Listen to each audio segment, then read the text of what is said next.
It is great being here, and it's very appropriate that we've all assembled here to focus on the research that Carnegie Mellon is doing with robotics.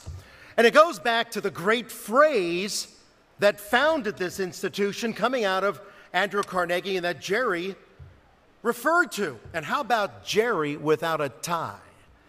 I mean, is that frickin' rockin' or what? Yeah! My heart is in the work. If you've studied Slavic languages, like I have,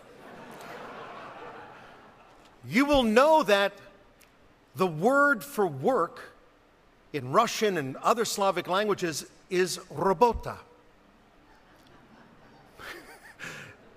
So basically, Andrew Carnegie was saying, my heart is in the robot. Now think about the visionary approach. That was 100 years ago. And already he knew where we were heading. So this evening is a celebration. It's a celebration of the work that we have been doing in robotics and how that work is a manifestation of Andrew Carnegie's phrase. Because the other part of his phrase is my heart. So we've got the heart and the robot, and what do we have there? We've got the personification of the right brain, left brain coming together that marks our university unlike any other university. And we have put together a panel that represents that cross-section. And it is my pleasure to invite them up to the stage. By the way, when you saw that Carnegie Mellon sign, that has recently been erected on Mount Washington. We figured, why should Hollywood have all the fun? You know how at night they come to the fence? Well, we tore down the Alcoa sign. We put up Carnegie Mellon. So let's get this party started.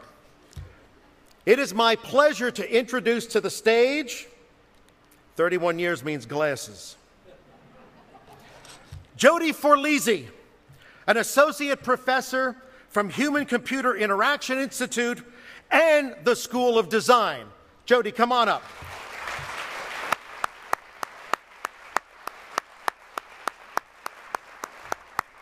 And the paisana. Daniel Wilson, a multiple alumnus and author of How to Survive a Robot Uprising. And most recently, Robopocalypse, which is soon to be a Steven Spielberg film. Daniel.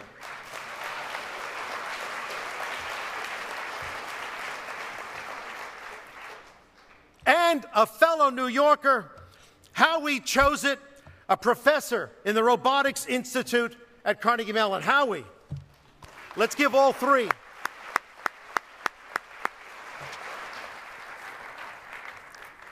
We've invited all of you here because the work that you're doing is really indicative of what's going on at Carnegie Mellon University, but also the zeitgeist of really our society. And so I want to start with human-computer interaction, because increasingly I think it probably should be renamed computer-human interaction. Because these computers are now getting to the point where their ability to interact with us, to be proactive, to really become companions is growing, and that's a lot of the work that you're doing. So, Jodi, tell us about this. Well, Don, that's right. My research group studies the social aspects of technology. And because I'm a designer, instead of evaluating technology that already exists, I can work with roboticists and computer scientists to imagine the future, to design, build, and evaluate these systems. And let me tell you, we have learned some fascinating things about robots that work closely with people. So my research group designed a robot called Snackbot. I think you're going to see a picture here. Maybe. There he is. And Snackbot is designed to allow us to study human-robot interaction over the long term, and it delivers snacks in our university buildings, providing a useful long-term service. Let's roll a video of Snackbot at work.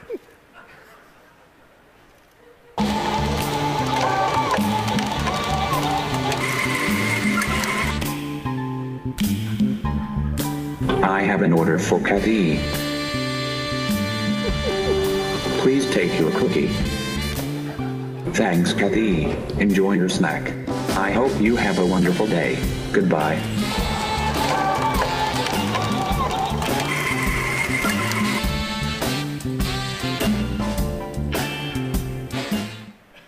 So we recently ran a long-term study of people ordering snacks that SnackBot delivered, and we varied the design of the robot with social and personalization behaviors.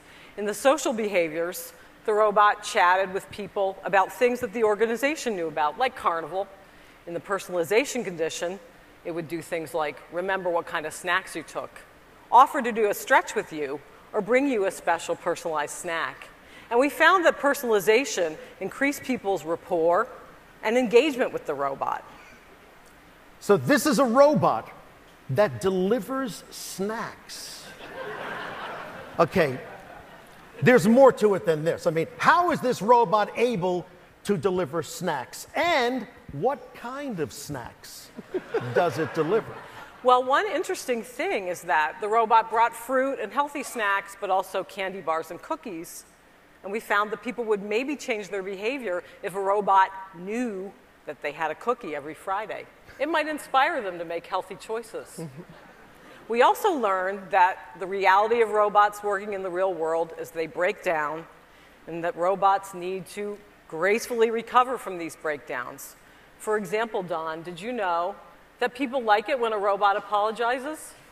They trust a robot more after it breaks down and apologizes. That's another thing that we learned. Well, that's gotten me very far in life, too, especially with the ladies. So robots, I mean, people like it when robots apologize. Yes, they do. Do they have to do anything wrong? This is like that old joke. If a man speaks in the forest and there's no woman there to hear him, is he still wrong? Well, the answer to that is yes. But by and large, people want to have a social experience, a positive social experience with this technology. Only a few people really are looking for maximum value in the time that they interact. And so collectively, we can take what we learn about these features in human-robot interaction and apply them in other situations, such as designing robots in hospitals and robots to assist the elderly and people with disabilities. Okay, let's get back to that because that is a very genuine practical application. I mean, I can imagine if I'm really in a senior citizen home, those snacks are going to become really important. It's what you live for. Daniel, you have been focused on, let's say, science fiction, science faction. I mean, as you're there writing and you look at the world around us, I mean, we're surrounded by robots on the stage dating from the 40s, from the 50s. I mean, what's the connection? I mean, how does science fiction become science faction? Well, I think first of all that all the advances that have been happening in robotics at Carnegie Mellon and other places are making it really hard to write more science fiction because, I mean, it's just basically, it used to be that science fiction pretty much dominated the public perception of what a robot was. You know, before the 1950s, there were no robots. It was all these guys in rubber suits, you know, and that was a robot. And in fact, when the first robots started showing up in the mid-1950s, there was the Unimate industrial robotic arm, and they tried to sell that to General Motors. And General Motors was so scared of the public perception of robots that they only agreed to test it in secret in a laboratory, you know. And then, of course, they followed that up by not buying it. And I think that's because before you had Wolfman and the Mummy, and then you had robots from outer space. And so, you know, even now, I think that science fiction really, the term robotic, for instance, means to move with a jerky, shaky gait, you know, and that's not because that's how robots move. You know, if you look at Big Dog, I think I've got a video to show. If you look at the Big Dog robot here, it's moving like an animal, and this is kind of a longer video, so at some point someone's going to kick this guy, and oh, here we go. And when you see that, that's not the definition of the word robotic, you know, so science fact is catching up, and I think it's starting to push science fiction further because, you know, that's definitely Actually, I've seen a video where it's two guys facing each other in tights, walking backwards. And so a guy in a rubber suit could technically do that, but that's not it. So, and then also the staples of science fiction are already here. Robot butlers, artificial intelligence that you can talk to on your phone and it'll do stuff for you. That's Siri. It's all already here. So, if the goal of a scientist is to stand on the shoulders of giants, and the goal of a science fiction author is to stand on the shoulders of giants and then leap off into the unknown, I think that we writers have a lot of leaping to do, actually. By the way, I do want to clarify, there are not people in these robots here. So we're not violating work rules or anything like that. Help me. Okay, so we just saw a slide of big dog, bad dog. Where do you get your inspiration? I mean, are you like sitting there staring at YouTube, or like looking through Department of Defense manuals? I mean, where do these ideas come from? I do both of those things. Did you know if you want to know what it sounds like when somebody gets choked unconscious? YouTube, right there. Anything you need, you can find it and you can write about it. Fun fact to know and tell. You don't have to look far to find inspiration. I'm inspired by the real-world interactions that people have with all technology. And I think that creating tools and tool building is the hallmark of humanity. I mean, that is what defines our species. It's what's important about us. The very first people were building tools.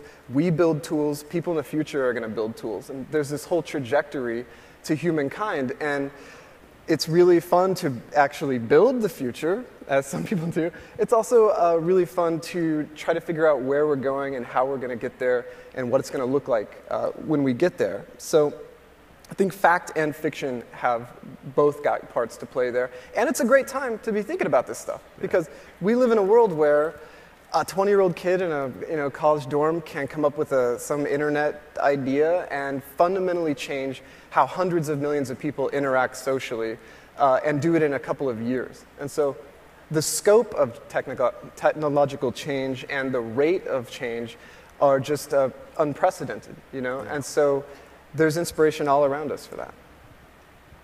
We're going to come back to that, because obviously I want to talk about the movie and some of your views on that. But I want to go to Howie now. Howie, if we look around the stage, we've got the original Gort from the 1941 dynamic Dr. Satan. We've got Target Earth robot from 1954. We've got Tobor, robot spelled backwards, for those of you, from the 1954 movie Tobor the Great. And of course, we've got Gort from The Day the Earth Stood Still, 1951. But all of them are truly anthropomorphic. I mean, they look like people. They look like actors wearing suits. In terms of shapes, is this what we're looking at for robots, or what? So the animal kingdom is full of examples of morphologies, different shapes that are uniquely qualified for the kinds of tasks that these animals must perform. So my group, we work on snake robots. So just like biological snakes, these robots can thread through tightly packed volumes and get to locations that people and machinery otherwise can't access, or at least not access easily. So one application that we're working on that's very near and dear to my heart is urban search and rescue. These robots can serve as tools that can extend the reach of rescue workers and locate victims in collapsed structures in this first 48 hours, very critical time that we locate these people. Recently, about a year ago, we actually started another application. It's archaeology, going into confined spaces. We did this in Egypt just before the revolution started. Except archaeology is like search and rescue, but there's no rush because everyone's been dead for 5,000 years. And with these robots, we're also able to. Actually, I brought some with me. If you want to see them. You have a demonstration robot. Yeah, why don't you come here? I'll show you. You want me to come? Please come here. I thought we were going to use audience. Right. Okay. So we actually have one of these robots here. You can see it moves like a snake. Yes, it looks like a snake. So it has all these joints, these internal degrees of freedom, and this robot, what makes it special is not only its shape, but it can go places that wheeled vehicles otherwise can't access. Not only that, it can swim, breach through fences, go in pipes, go through ducts. It can even climb poles, climb the inside of pipes. And you can get to places that machines typically otherwise wouldn't or may not want to go. So here, just stand still. This is not going to hurt. No, this is fine. You're a little tense right now. I'm straddling your snake. Well, I thought this was PG. we don't. Oh, whoa. Ah, finally. So, it took till I was 58 and a half for this to happen. So is this the first time a robot's touched you? There, yes. and you can walk with it. This is really cool. So, I mean, does this have like an application for me? Oh. So this robot could hurt you. That's not our intention. And let us know if it does. I like to be hurt. But there are other things we can do. So the Eskimos have this phrase, there's like 28 kinds of snow, whereas for us, at least on the East Coast, there's snow and slush. LA, I don't know what you call it. I don't know if you have it. But there's other kinds of snake robots. And one of them that we're developing is a small snake robot for minimally invasive surgery. So with these devices, in a sense, we're doing minimally invasive surgery on a structure. If you shrink it down, you could do real minimally invasive surgery. Now, we're not going to do a demo of that, right? Not now. You don't have like the kidney stone searching robot, do you? No. All right. So what we have here in the video actually is one of our snake robots. It's 1 centimeter in diameter. And this is, Pittsburgh's also very unique that we have world-class medicine at that other school and world-class robotics at Carnegie Mellon. And bringing the two together, we've been able to make these nice medical devices, these medical robots. Here, what we're doing is we're doing a heart operation. And I should point out, this is on a human person. This is a first-in-human procedure. So so in 5 years from concept, coming up with concept to actually operation. And what we're doing is we're wrapping around a woman's heart, doing an epicardial ablation. And what you see in this video here is the images from the front of the snake robot.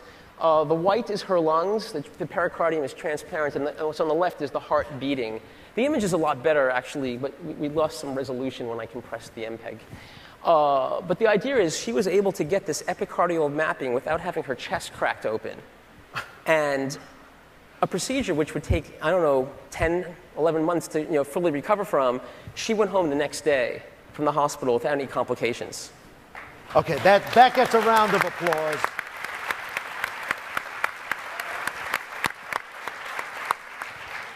I'm really glad I had carpaccio for dinner, too. Okay, let's open it up to all of you. Daniel, your new movie is called Robopocalypse.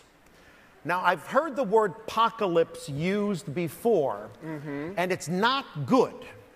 So tell me about this. I mean, obviously, 3 of the 4 robots that are on the stage here, by the way, Fred Barton brought us the robots. Freddie, shout out. 3 of 4 of these robots kind of were terrifying. They were scaring us. Yeah. I mean, what's happening in Robopocalypse? I'm following in a long line. Exactly what sounds like it is happening, actually. Robopocalypse. It's just a couple of fellas in the countryside. The story of a boy and the robot who loved him. Yeah. Yeah, no, so it's a near-term future, and it's a story of the technology that we're familiar with basically not working anymore and deciding to try to kill us. That's the quick version. But it does follow in a long line of stories that are similar. I wanted people to know what was going on right from reading the cover, and then once I've got you in, that's whenever I start going in different directions. But what I really think this is about, the reason that we have so many of these types of stories where it's, a little bit maybe you could think of as a negative portrayal of technology, is that I think that we have all got a love-hate relationship with technology. I mean, we get more of it every day, we depend on it more, it does more and more amazing things for us, and then we depend on it more, and then that's scary, and it's kind of terrifying. And so kind of the simplest thing to do with a story is you just externalize that love-hate relationship that you have into a form that's really easy to focus on and shoot a gun at and run away from. And I'm talking about the killer robot. That's why we've had killer robots forever, Well, I do think it's essential that we have that. But going back to, like, you know, my heart is in the work, my heart is in the robot. Right. I mean, Howie, you were just talking about the snake robot being miniaturized to the point where it has medical application, which is extremely, I mean, I'd rather have the snake robot than the zipper job. Oh, yeah. I mean, anytime. Well, and Jodi, you're big. talking about robots that become social companions that are helping us. I mean, so, you know, at Carnegie Mellon, we inject the human side into the robots as well. Yeah, I joined the dark side, basically, and wrote. But, you know, I could say that dystopian scenarios are really great to give us a fate that we'd like to avoid, and you could say in utopian scenarios give us something to strive for. I could say that roboticists and scientists are clearly smart enough to pick and choose to be inspired by, you know, specific details and not get wrapped up in whether or not the robot's trying to kill somebody or not. But I think at the end of the day, the reason that, you know, I wrote Robopocalypse the way I did, and the reason that we have so many killer robots is that it's fun.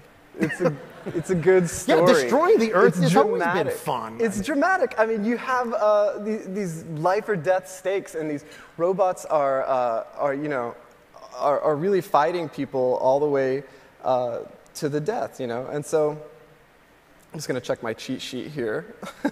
No, while you're checking, so Jodi, tell us more about the human side, about the companion bots. Well, I will say that the world is definitely influenced by robots they've seen in cinema, science fiction. Right.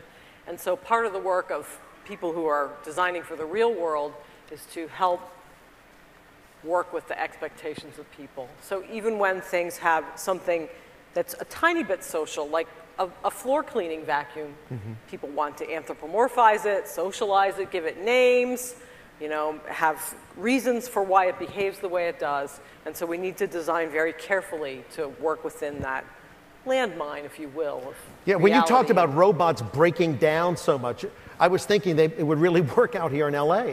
You know, we should set up like a satellite campus here. So what other work is going on with robots interfacing with children, with people? Well, there's definitely research with robots helping autistic children.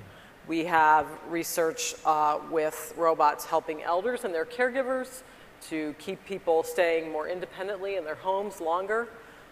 We are working with robots that fetch and carry to bring and help people with disabilities who may not be able to walk or use their mobility in ways that we do. So the field is spreading, and the applications are many. Many are happening at CMU. So Howie, you're doing a lot of work on medical robots.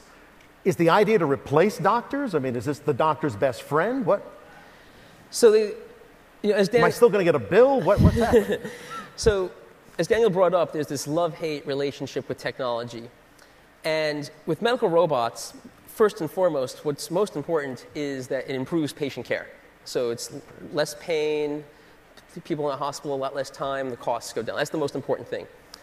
But what's happening, especially with medical robots, is that physicians who don't have access to medical resources at centers of medical excellence, perhaps physicians who have less training, they're able to do procedures that in the past surgeons would have done.